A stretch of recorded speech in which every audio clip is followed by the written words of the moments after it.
Pakistan stock exchange में आज कारोबारी हफ्ते का पहला रोज़ था। शदीद मंदी हमने देखी है। एंटी इंडेक्स जो है अपने लो के करीब बंद हुआ है। इसमें तकरीबन जो है हमने देखा कि 769 पॉइंट्स की जो है वो कमी देखी गई है। 45,720 के ऊपर ये बंद हुआ है। जो इसने लो बनाया 45,716 पॉइंट्स का बनाया, जबकि जो सुबह हाई बनाया था वो 46,601 पॉइंट्स का बनाया था। 26 करोड़ शेयर्स का मार्केट में काम हुआ है।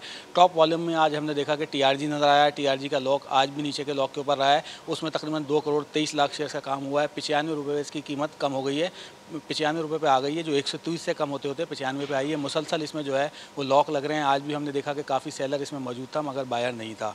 अब दूसरी तरफ ये कहा जा रहा है कि स्टेट बैंक की जानिब से जो शरह सूद बढ़ाया गया है, तवक्को थी मार्केट की कि 75 बेसिस पॉइंट से 1% तक इसमें इजाफा किया जाएगा, मगर इसमें 1.5% का इजाफा किया गया, जिसका असर आज मार्केट में नज़र आया है। और मार्केट में सरमायाकारों को जो है बड़ा धचका लगा स्टेट बैंक के इस फैसले के बाद। शायद यही वजह थी कि हमने देखा कि IMF की डील की खबरें भी मार्केट के स्टार्ट के ऊपर आई। मार्केट शुरू में प्लस भी हुई, मगर उसके बाद हमने देखा कि मार्केट जो है वो नहीं रुकी और अपने एंड के ऊपर भी मार्केट जो है अपने लो के करीब बंद हुई है। जो मार्केट के तज्ज़ियाकार हैं उनका ये कहना है कि IMF की डील की खबरें आ गई हैं, मगर मार्केट ने इसको भी एडजस्ट नहीं किया है। इसके अलावा डॉलर की जो कीमत है वो भी आज खासा उतार चढ़ाव का शिकार रही। हमने देखा कि 172 रुपये 65 पैसे का इसने लो बनाया, जबकि 175 रुपये के करीब ये बंद हुआ, जो गुज़िश्ता रोज़ के मुकाबले में तकरीबन 30 पैसे की इसमें कमी हमने देखी है। मगर मार्केट तज्ज़ियाकारों को ये ख्याल है कि डॉलर की कीमत में इतनी अच्छी खबरों के बावजूद जो है कमी ना होना वो साइन है, जिसकी वजह से सरमायाकार मार्केट में थोड़ा सा घबराहट का शिकार है। जबकि जो ये स्टेट बैंक ने शरह सूद बढ़ाई है तो तवक्को से ज़्यादा है, जिसकी वजह से हम देखेंगे कि मार्केट में आने वाले दिनों में जो लेवरेज की कंपनियां हैं या जो ज़्यादा बोरिंग करती हैं, जिसमें सीमेंट सेक्टर हो गया, फर्टिलाइज़र सेक्टर हो गया,